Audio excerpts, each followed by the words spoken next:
அஸ்ஸலாமு அலைக்கும் வரஹ்மத்துல்லாஹி வபரகாத்துஹு. எங்கே இருக்குன்னா இப்போ வந்து ஈப்போ ரஹ்மான் சேண்டோல் மேலே பார்க்குறீங்களா கடை பேர், இதுதான் கடை பேர். இங்கே இருக்குன்னா மஞ்சோய் ஈப்போவில், அங்கே தான் இருக்கும், மலேசியாவில். வந்து நம்ம உள்ளுக்கு போகலாம், வாங்க பார்க்கலாம். இங்கே வந்து அவர் பேர் வந்து பசருர் ரஹ்மான். அவர் வந்து நல்லா சேண்டோல் போடுவார், மில்க் போடுவார். வந்தீங்கன்னாக்கா இங்கே வந்து அவர் கடையில் வந்து சாப்பிட்டு போங்க. வாங்க போகலாம்.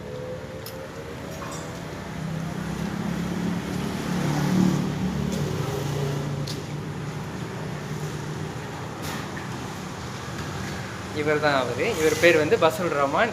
நான் பின்ன இங்கே ஈப்போக்கு வந்தீங்கன்னா இவர் கடையில் வந்து சாப்பிட்டு போங்க. அருமையாக நல்ல ருசியாக இருக்குது, எல்லோரும் வந்து சாப்பிட்டு போங்க.